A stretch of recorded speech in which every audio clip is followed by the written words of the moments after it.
당신은 하나님이 보시기에 두고 보기에도 귀한 사람입니다. 복된 사람입니다.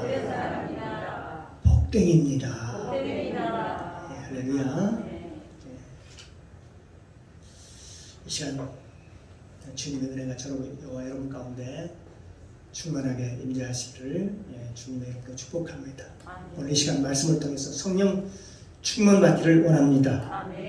성령이 충만해야 우리가 믿음으로 살아갈 수 있고 하나님의 은혜 속에 거하며 날마다 기쁨과 찬양으로 살아가게 될 줄로 믿습니다.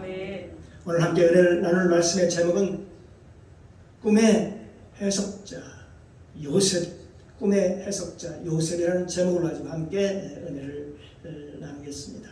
요셉은 그 형들이 많았었죠. 형들의 모함을 받아서 애굽으로 노예로 팔려가게 됩니다. 그래서 그는 이제 노예 신세로 전락하고 말았습니다.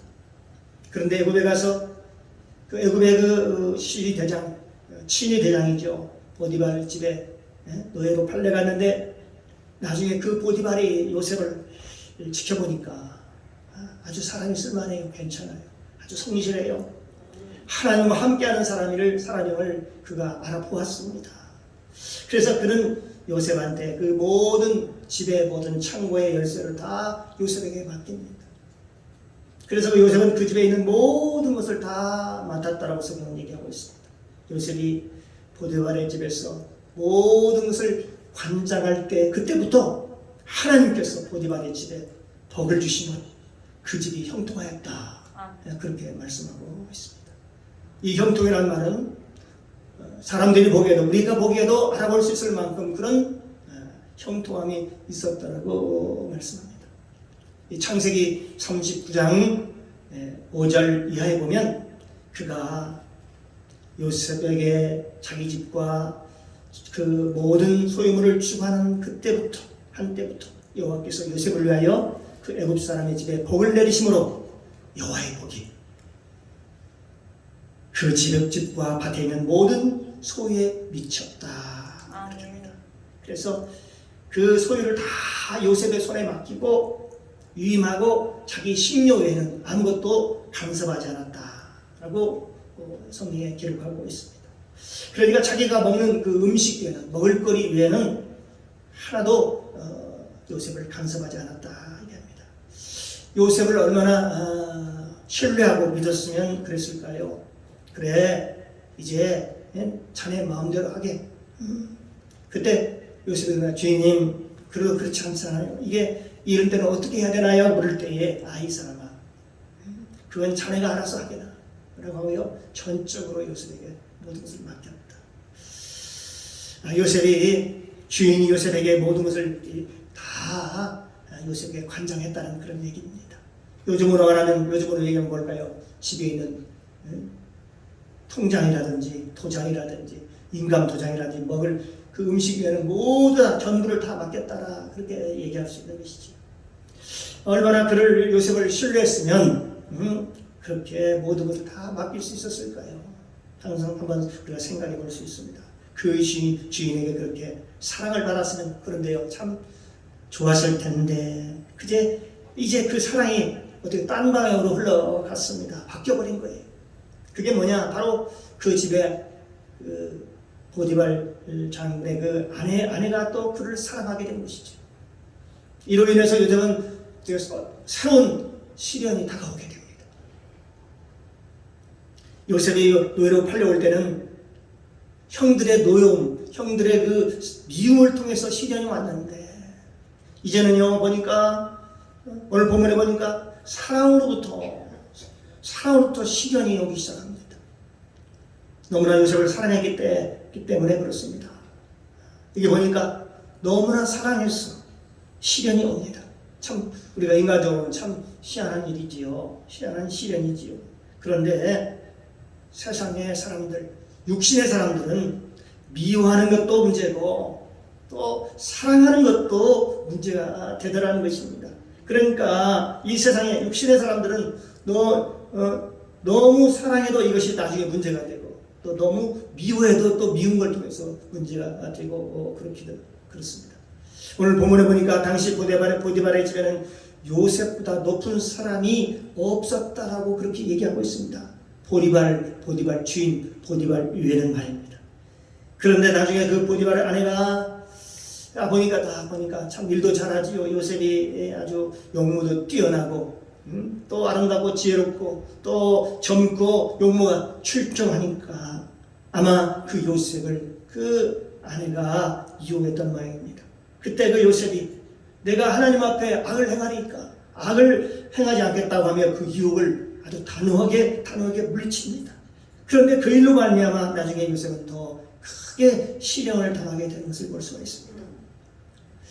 그 일로 인해서 나중에 요셉은 왕의 신하들만 들어가는 그 감옥, 중죄를 졌던 그 감옥으로, 거기는 결국 사형수들만 들어가는 그 감옥으로 요셉이 거기에 들어가게 됩니다.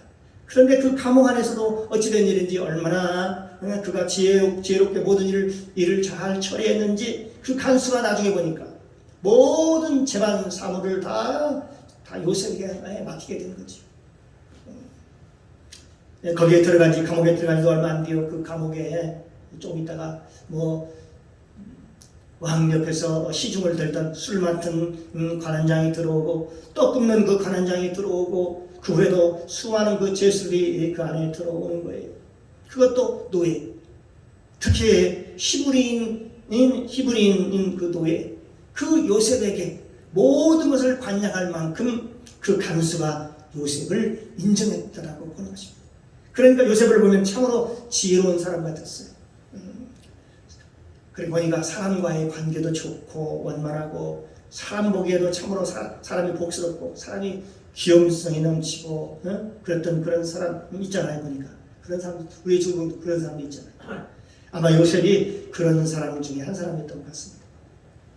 창세기 39장 21절 이하에 보면 여호와께서 요셉과 함께 하시고 그에게 인자를 돌아서 전옥에게 은혜를 받게 하시며 전옥의 옥중 죄수를 다 요셉의 손에 맡김으로 그 재반 사물을 요셉이 처리하고 전옥은 그 손에 맡은 모든 것이 무엇인지 돌아보지 아니하였으니 이는 여호와께서 요셉과 함께 하심이라.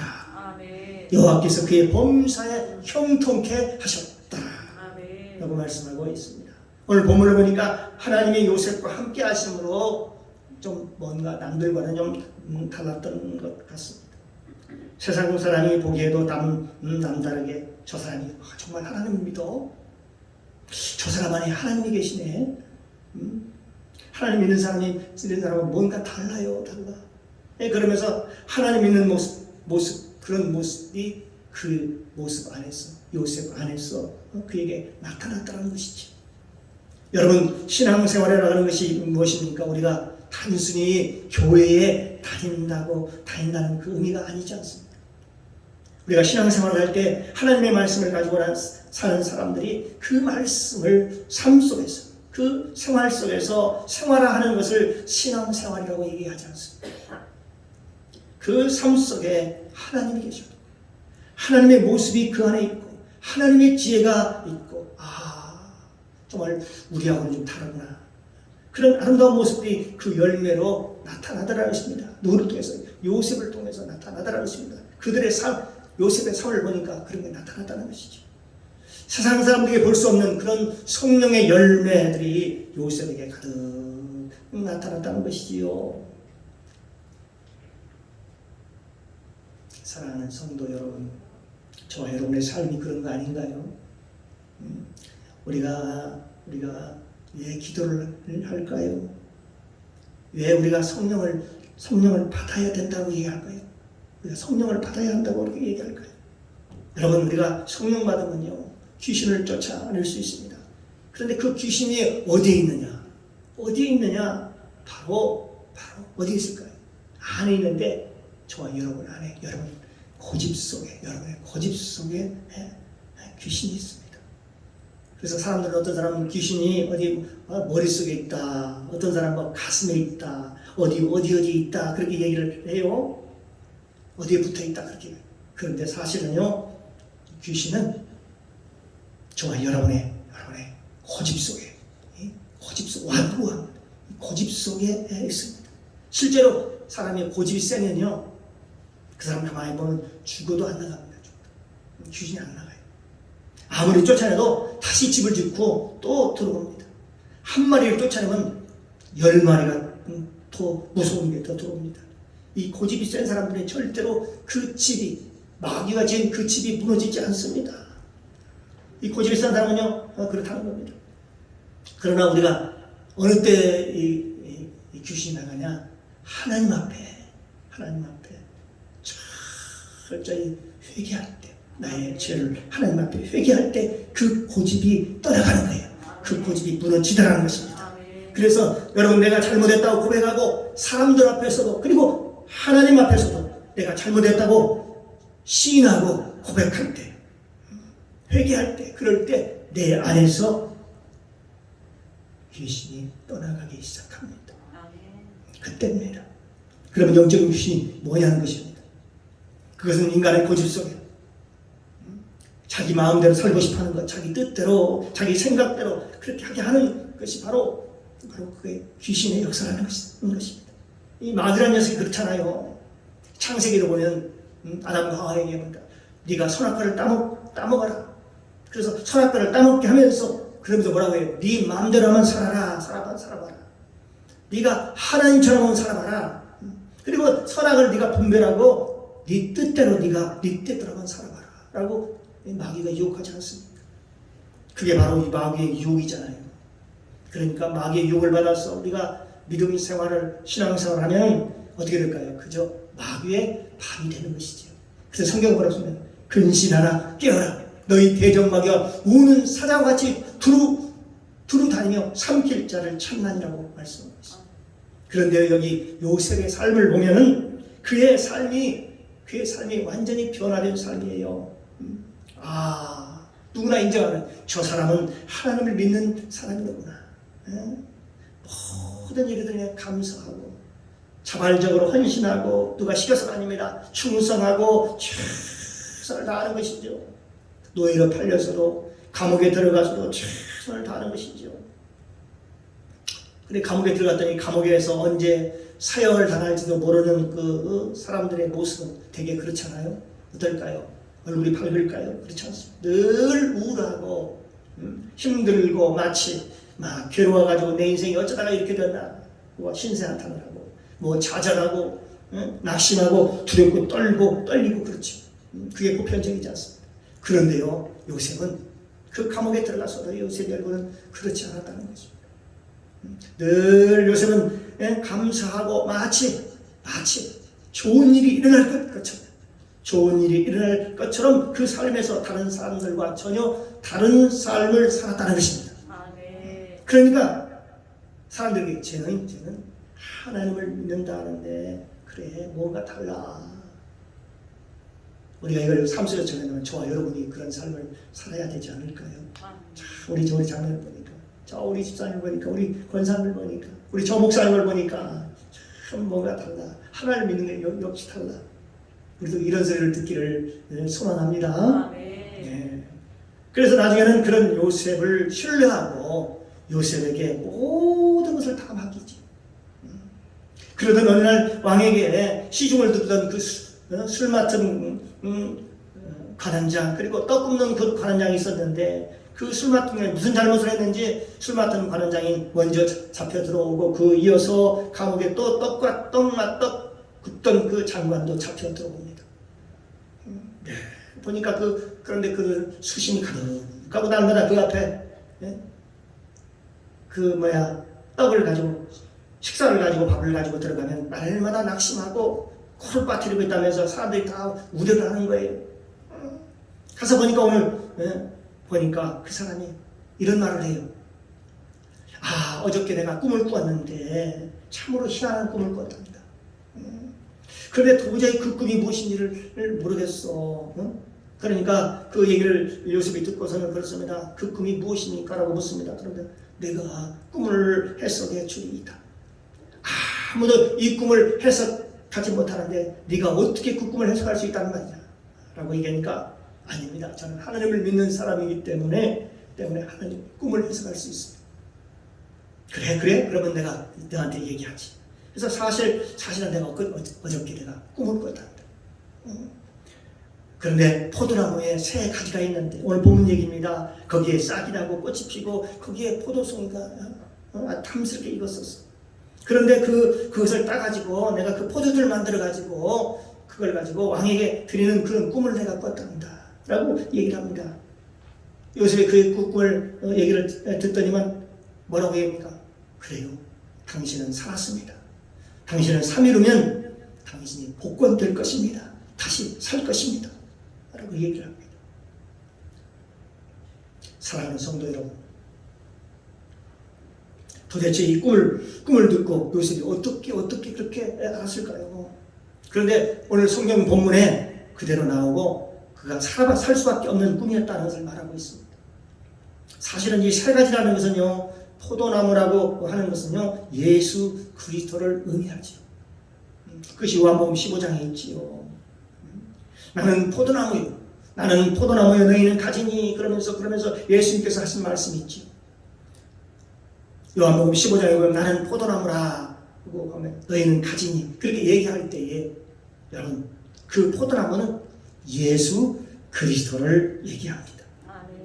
또한 저 노아라는 사람이 방주에서 나와서 심은 게 뭐냐? 포도나무를 심었습니다. 그래서 그 포도나무를 심어가지고 열매를 따가지고 술을 담가서 그리고 술을 먹었어요. 그리고 그 포도주에 취했다라고 이렇게 성경은 기록하고 있죠.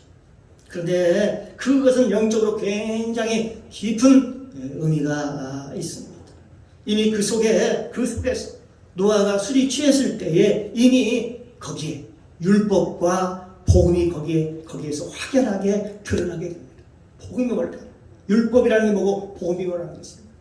거기 보면요, 세 아들이 있었는데요, 한 아들이 어땠습니까? 그걸 허물을 들춰내는 아들이 있었던 거 아니면 어떤 사람은 허물을 덮어주는 그런 아들이 있었어요. 그래서 이 복음이라는 게 뭐냐? 바로 허물을 들춰내는 거잖아요. 허물을 덮어주는 걸 복음이라고 합니다. 거기서 우리가 율법과 복음이 뭔가를 확실하게 우리가 알 수가 있습니다. 그걸 원어로 보면 이 포도나무는 원래 한 그루였다. 그렇게 얘기합니다. 그러니까 유일하신 하나님, 독생하신 예수 그리스도를 얘기했던 것이지. 사실은 그런데 오늘 본문에 보니까 포도나무를 심었는데 거기서 새 가지가 나왔어. 세 개의 가지가 나와서 똑같은 뿌리인데 이 세 가지가 나와서 싹이 나고 꽃이 피고 열매를 맺었어요. 이게 무슨 얘기입니까? 이것은 바로 세 가지 성부, 성자, 성령 하나님이신 한 분이신 성부, 성자, 성령님을 의미하고 있는 것입니다. 그리고 그가 그 술을 만들어서 하나님께 드렸다는 것은 뭘 의미합니까? 여러분, 그 술은 예수 그리스도의 보혈, 일단 주님의 보혈을 의미하는 것입니다.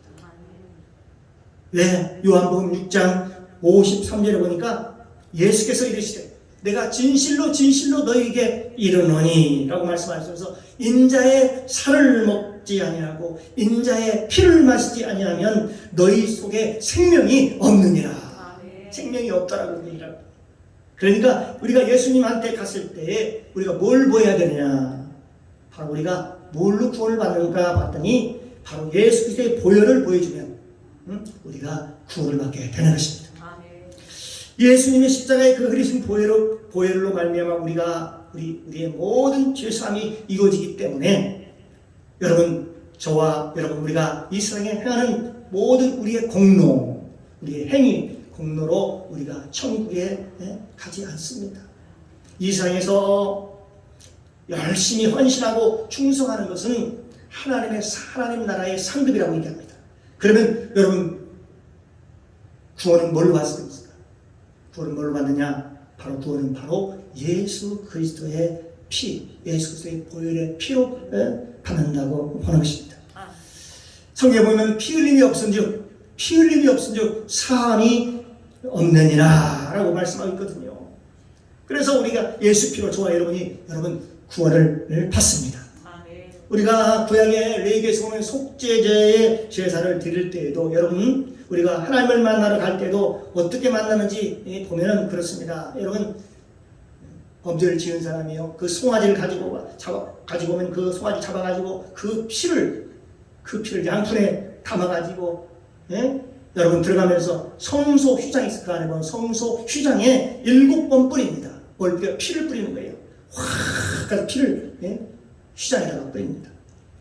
그 피가 없이는 성소에 들어가지 못하는 거지. 그리고 그 피를 7번 뿌려놓고 나중에 그 향단에다가도 피를 흠뻑 바릅니다.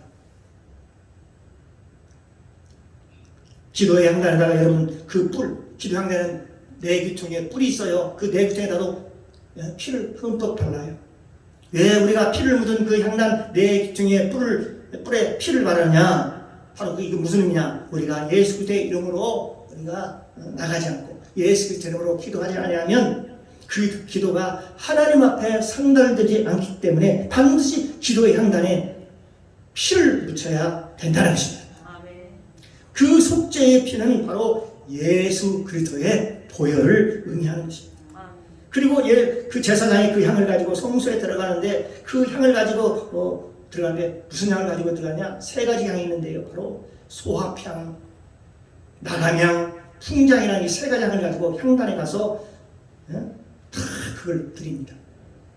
이제 그 향단에서 그 단에서 불을 가져다가 여러분 그 촛대에 불을 붙이고 그리고 향단에 붙여서 그 향을 피우는데 언제까지 그 향을 피우는가 봤더니 그 향이 거기 보면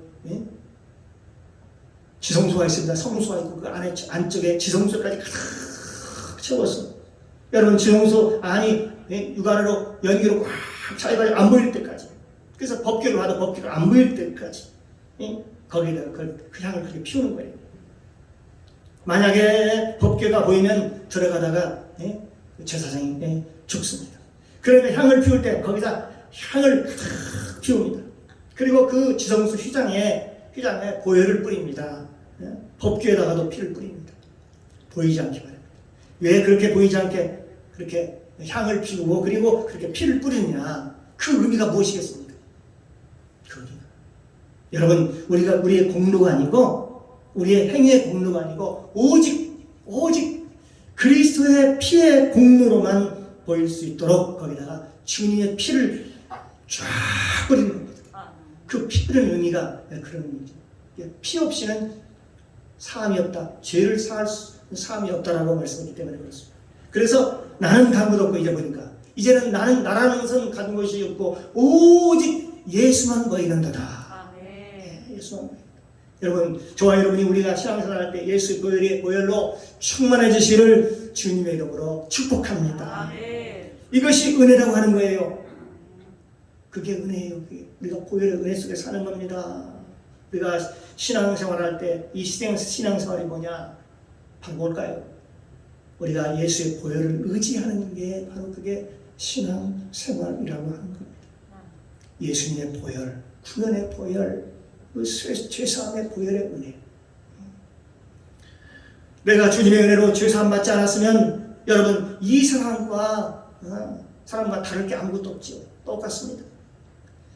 이 세상 사람이 세계 최고의 상당한 재벌이라고 하는 삼성과 같이 큰 기업을 갖고 있다 할지라도 그 사람이 구원받을 수 있나요? 아무리 많은 돈을 가지고 있다도 그 사람이 구원받을 수 있나요? 받을 수 없지요. 아무리 그 사람이 예수 밖에서 아무리 더 큰 선행을 한다 할지라도 해서 구원받을 수 있나요? 이 세상의 명예, 권세를 다 받는다고 해서 어느 누가 구원받을 수 있나요? 여기서 보니까 술장관이 어떻게 살았는가, 술 맡은 관원장이 어떻게 살았는가 보면 이 요셉이 그러니까 굉장히 영적인 사람이었다고 알 수가 있습니다. 이 꿈을 보면 이것은 하나님이 살려줄 꿈이로구나 라는 걸 알았죠. 당신은 예수님의 보혈로 당신은 살았습니다. 그러니까 옆에 있던 그 떡 굽는 그 관원장이 그 얘기를 딱 길조의 그 얘기를 딱 듣더니만 나도 꿈을 꿨답니다. 라고 얘기를 합니다. 그래 묻습니다. 무슨 꿈입니까? 라고 요셉이 묻지요. 그랬더니 그가 얘기합니다. 흰떡 새 광주리가 내 머리 위에 있고 각종 좋은 구운 음식이 내 머리 제일 위에 있는데 새들이 와가지고 그 떡들을 다 그걸 먹어버렸다는 것입니다. 요셉이 그 꿈을 듣고 나서 얘기를 합니다. 당신은 죽습니다. 3일 후에 죽습니다. 이 단순한 꿈 얘기를 듣고 요셉이 왜 죽는다라고 그렇게 얘기를 했을까요? 그런데 이 성경을 보면 이게 죽을 수밖에 없는 꿈이었다는 것입니다. 오늘 본문에서 뭐라고 얘기를 하느냐? 예수님께서는 내 몸이 떡이라 그렇게 말씀하셨어요. 요한복음 6장에 51절에 보니까 나는 하늘로부터 내려온 산떡이니 사람이 이 떡을 먹으면 영생하리라. 나의 줄떡은 곧 세상의 생명을 위한 내 살이로라 하십니다. 그렇게 말씀하고 있네요. 그러니까 이 떡은 우리가 먹으면 삽니다. 우리가 먹고 살 수 있는 떡이었어요. 그런데 왜 이 떡 굽는 관원장이 왜 죽는다고 했을까 하는 것입니다. 예수님께서 너희가 내 피를 먹고 내 살을 먹어야 살리라 그렇게 말씀하셨는데, 그런데 이 떡은 내 살이며 내 생명이다 그렇게 얘기하죠. 그런데 왜 이 떡 굽는 관원장의 꿈을 듣고 왜 당신은 죽는다라고 요셉이 얘기했을까 하는 것입니다. 자세히 보면 그 꿈의 내용 속에 있습니다. 왜냐하면 머리 위에 새 광주리가 있다고 했어요. 새 광주리. 새 광주리가 있다고 했어요. 바로 성부, 성자, 성령님, 삼일체 하나님이죠. 새 광주리가 있는데 그 제일 위에, 가장 꼭대기 제일 위에 뭐가 있느냐? 거기 보니까 각종 구운 음식이 있었더라.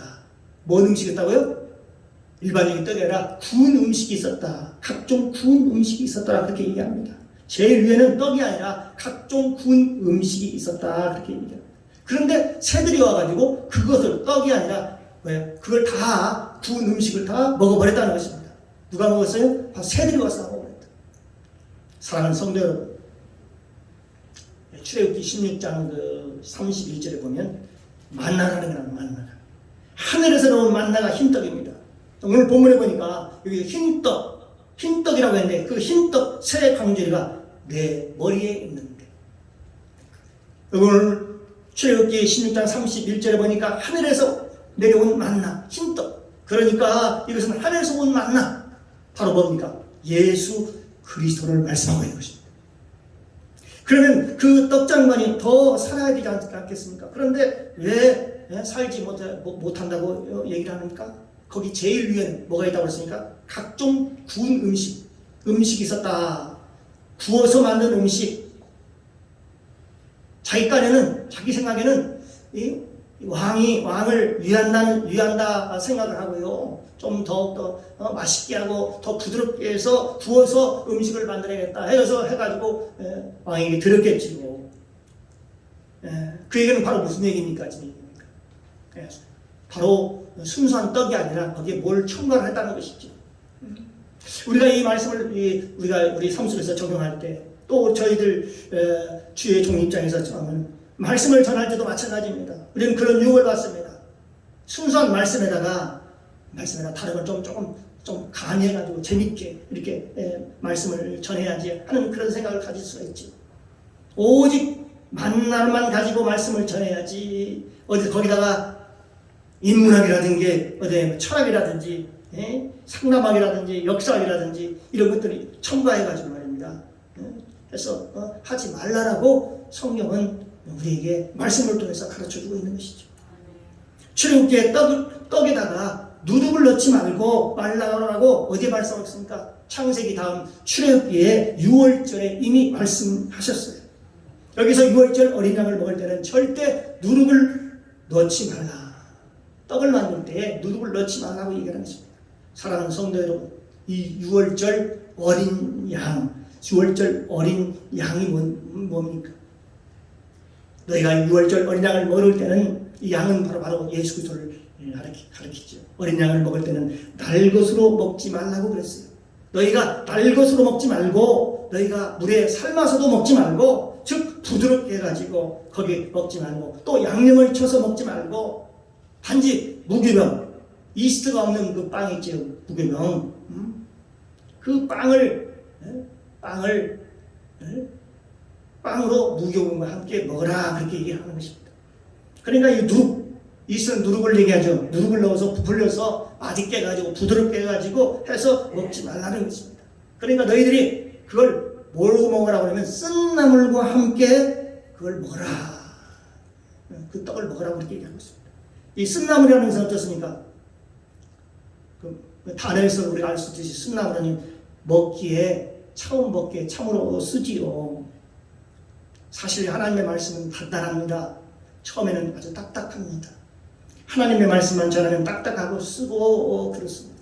그러나 여러분, 그 쓴 나물을 무기몽과 함께 먹으면, 즉 하나님의 말씀으로 훈련을 하기 시작하면 때로는 힘들지요. 말씀 훈련해서 그래도 사는 훈련을 하니까 쉽지는 않지요. 그러나 그것이 골수의 양약이 되어서 여러분 그 말씀이 꿀소리처럼 나중에 달게 된 것을 느끼게 되는 것입니다.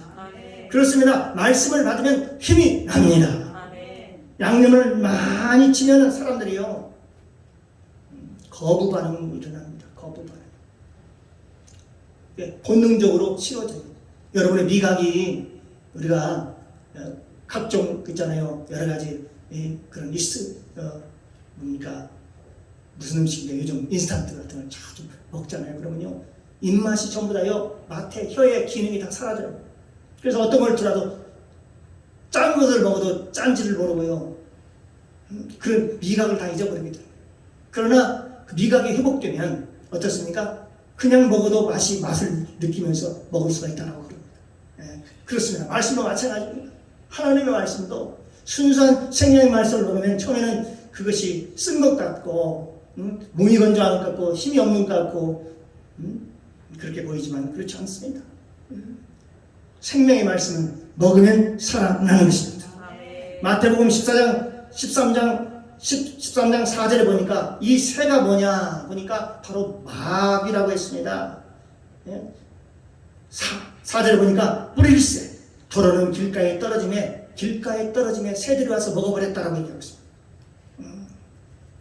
이 새는 마귀라고 얘기를 했습니다. 그리고 요한계시록 19장 21절에 보니까 그 나머지는 말 탄 자의 입으로부터 나오는 검의 쥐궁에 모든 새가 그 고기로 배불리었더라. 그 새가 다 먹어버렸다는 겁니다. 마귀들이 와서 그 고기로 다 배불리었다라고 그렇게 얘기하고 있습니다. 이 새들이라고 하는 것은 성경에 마귀로 표현하고 있죠. 이 마귀들이 그걸 다 와서 아까 전에 다 먹어버렸다 하는 것입니다. 그래, 요셉이 그의 꿈을 들어보더니 이렇게 해석한 거냐. 당신은 죽었어. 언제 죽어요? 왕의 잔치날에. 왕의 잔치가 끝나는 그날에. 왕의 잔치라는 것은 또 마태복음에 기록되어 있습니다. 왕이 잔치할 때 길가에 나가서 왕의 잔치에 초대하려고 사람을 데려오려고 하는데, 어떤 사람은 어디에 가고, 어떤 사람은 밭을 샀으니까, 어떤 사람은 소를 샀으니까, 어떤 사람은 급하니까 다양하게 핑계를 대고요, 그 초청에 응하지 않는 거예요. 오늘 여기 본문에 보니까 그 왕의 잔칫날에 한 사람은 초청되어가지고 살고, 한 사람은 그 잔치에 초청을 받아서 모든 시몬이 회복이 되고 복귀가 되고, 그런 것들이 이미 요셉을 통해서 우리에게 말씀해 주고 있는 것입니다. 이 요셉은요, 예수 그리스도를 예표하고 있습니다. 나중에 그 내용을 보면 요셉은요, 그 구원으로부터 시작해서 종말까지 쫙 얘기가 전개되고 있는 것을 볼 수가 있습니다. 이 요셉의 얘기 속에 말입니다. 사실은 이 꿈 얘기를 할 때에 떡 굽는 관원장은 죽고 술 맡은 관원장은 왜 살았을까? 그런데 성경에 보면 이 성경에서 영적으로 하나님께서 해석을 다 해놓고 있습니다. 성경 자체에서 술 맡은 관원장은 예수의 피, 그러나 떡 관장은 그 거기에다가 누룩을 넣고, 무교병이 아니고 거기에다가 굽고 기름을 치고 막 요리를 하고 그러지 말라고 그렇게 얘기를 했는데, 하나님께서 6월절에 그렇게 말씀을 여러 번 했는데 결국은 그가 죽고 만 것이죠. 우리가 각종 음식을 부어 섞어 놓아버리면 연합이 잘 안 됩니다. 첫 번째는 성도 간의 연합이 잘 안 되고요. 두 번째는 하나님과 연합이 안 됩니다. 이 6월절의 목적이 뭐냐? 6월절의 목적이 뭘까요? 예수님께서 오셔서 이 6월절 그 사건이 뭐냐? 가만히 들어보면 첫째는 죄사함의 구원의 문제인 것입니다. 죄사함. 그 피를 통해서 6월절 양을 잡고 이 죄사함. 2월절은 예수님께서 십자가에서 우리를 구원하신 것입니다. 두 번째는 하나님과의 화목인 것입니다. 세 번째는 하나됨입니다. 우리 모두가 연합하고 하는 거예요. 이 연합을 통해서 우리가 하나 되기를 하나님이 원하시는 거예요. 우리 교회도요, 주 안에서 하나가 되고 성령 안에서 하나 되기를 하나님이 원하십니다. 이 새 덩어리에 누들러지 말아라.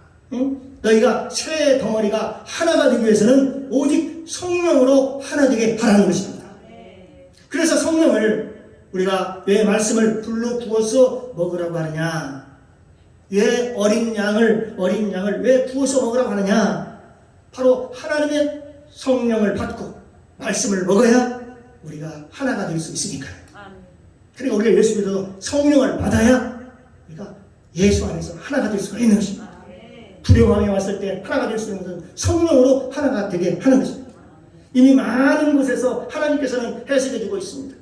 사랑하는 성도 여러분, 오늘 본문의 주제가 꿈의 해석자 요셉이라는 주제를 가지고 우리가 얘기하고 있지만 그 꿈을 누가 해석해 줍니까? 지금 요셉이 하고 있지만 그 꿈을 사실은요, 성령 하나님께서, 하나님의 성령께서 하나님이 요셉과 함께 함으로 가능했습니다. 여러분, 하나님이 요셉과 함께 함으로 그것이 가능했다라고 성경은 말씀하고 있는 것입니다. 저와 여러분들이 우리가 요즘 어쩌니까 매일 저녁에 모여서 지금 밑에 1층에서 우리가 함께 기도를 하고 있지 않습니까? 우리가 이 기도가 근육이 붙어야 돼요. 하루아침에 되지 않습니다. 기도에 영적인 근육이 붙어야 돼요. 그래야 기도를 할 수가 있어요. 어떤 사람은 기도를 하면서 10분, 20분, 30분, 1시간 그렇게 쫙 기도를 밀고 나가는데, 어떤 사람은 기도를 하다가 주춤주춤하면 마치 자동차가 시동이 꺼지는 것처럼 하다가 푹 하다가요, 조금 가다가 시동이 꺼져가지고 푹 하는 것처럼 말입니다. 그런 기도를 어떻게 해야 되냐? 마치 고속도로를 달리는 것도 쭉 뽑아서 앞으로 쭉쭉 나가는 그런 기도를 해야 되는데, 기도에 힘이 없으면, 능력이 없으면 어떻게 해야, 그런 힘과 근육이 없어서 그렇거든요.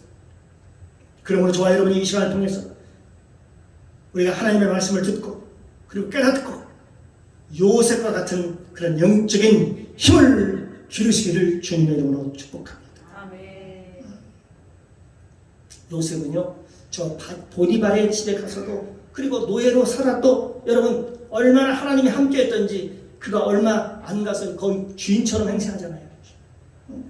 여러분 감옥에 가서도 그는요, 사형수가 돼서 하나님이 함께 하니까 어디서나 어디를 가든 형통한 복을 받게 되는 것입니다. 사랑하는 성도 여러분, 저와 여러분도 어떤 환경 가운데도 흔들리지 않는 요셉과 같은 그런 형통의 복이 임하시기를 주님의 이름으로 축원합니다. 기도하겠습니다.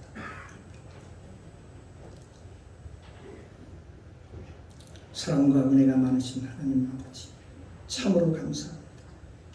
오늘도 귀하고 복된 날입니다.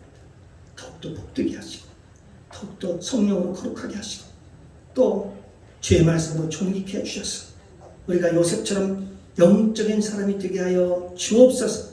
또한 꿈을 먹고 꿈을 꾸며 또 꿈을 해석할 수 있는 능력을 갖게 하여 주옵소서.